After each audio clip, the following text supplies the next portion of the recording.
कार्तिक महात्म्य 5वां अध्याय। राजा पृथु ने कहा, हे मुनि जी, आपने कार्तिक मास में स्नान का फल कहा। अब अन्य मासों में विधिवत स्नान करने की विधि, नियम और उद्यापन की विधि मुझे बतलाइए। देव ऋषि नारद बोले, हे राजन, आप भगवान विष्णु के अंश से उत्पन्न हुए हैं, अतः यह बात आपको मालूम ही है। फिर भी मैं आपको यथोचित विधान बतलाता हूँ, ध्यान से सुनिए।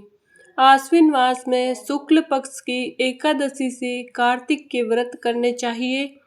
सुबह ब्रह्म मुहूर्त में उठकर जल का पात्र लेकर गांव से बाहर पूर्व या उत्तर दिशा में जाएं।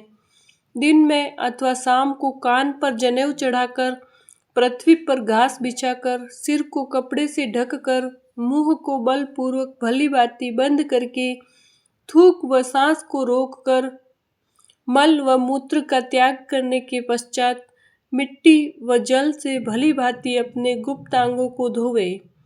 तत्पश्चात जो मनुष्य दातुन मुख शुद्धि नहीं करता, उसके सब मंत्र निष्फल हो जाते हैं। अतः दांत और जीभ को यत्न पूर्वक शुद्ध करना चाहिए और निम्नलिखित मंत्र पढ़कर वृक्ष से दातुन तोड़नी चाहिए। हे बृहस्पति, तुम हमें आयु, कीर्ति, तेज, प्रजा, पशु, संपत्ति, महाज्ञान, बुद्धि, विद्या हमको प्रदान करो। यह मंत्र पढ़कर दूध वाले वृक्ष पर से 12 अंगुल की दातुन तोड़कर करें। व्रत या श्राद्ध के दिन दातुन नहीं करनी चाहिए। प्रतिपदा, अमावस्या, नवमी, छठी, रविवार को, चंद्र तथा सूर्य ग्रहण में दातुन करनी चाहिए। कटीले पेड़ों, कपास, पीपल, बरगद और निर्गंध, इन पेड़ों की दातुन करनी चाहिए। पश्चात भली भांति स्नान करके फूलमाला, चंदन और पान इत्यादि पूजा की सामग्री लेकर प्रसन्न मन व भक्ति पूर्वक भगवान शंकर के मंदिर में जाना चाहिए। वहाँ सभी देवताओं देवी का आधर्य, आचमनीय आदि वस्तु से अलग अलग पूजन करना चाहिए, प्रार्थना एवं प्रणाम करना चाहिए।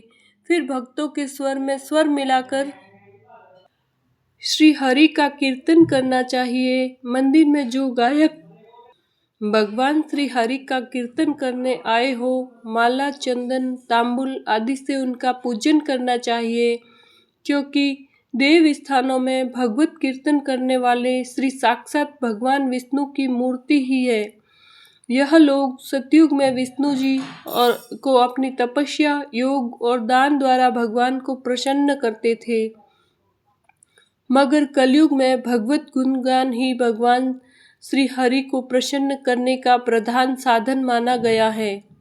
नारद जी ने राजा पृथु से कहा, हे राजन, मैंने एक बार भगवान से पूछा, हे प्रभु, आप अधिकतर कहाँ रहते हो? यह सुनकर भगवान ने कहा, हे नारद, मैं वैकुंठ अथवा योगियों के हृदय में भी नहीं रहता, अपितु जहाँ मेरे भक्त मेरा कीर्तन करते हैं वहाँ मैं अवश्य रहता हूँ।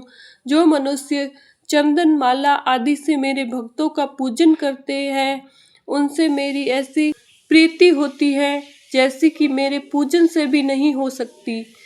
शिरीष, धतूरा, गिरजा, चमेली, केसर और कंदार तथा कटहल के फूलों व अक्षतों से भगवान विष्णु की पूजा नहीं करनी चाहिए।